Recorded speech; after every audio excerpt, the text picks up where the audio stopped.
काय म्हणले, पाय काय जुळवता येत नव्हते? बोल की. दुखत होतं लई. पाय जुळत होते, आता काय होते? पाय जुळतात. किती वेळात फरक पडला? 5 मिनिटं झालं. बरं, उठा बरं.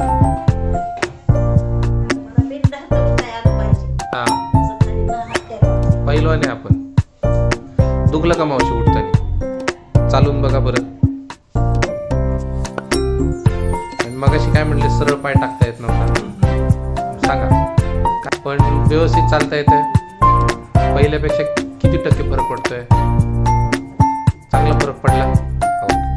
आपल्या सेवेत आहे डॉक्टर तेजस कदम सरांचे Ayurveda super speciality hospital, Daund व नाशिक. तेव्हा आजच संपर्क करा. आमचा पत्ता 03 शिक्षक सोसायटी, सरपंच बस्ती, गोपाळवाडी रोड, दौंड. वेळ सकाळी 9 ते रात्री 8 पर्यंत. 89 75 58 38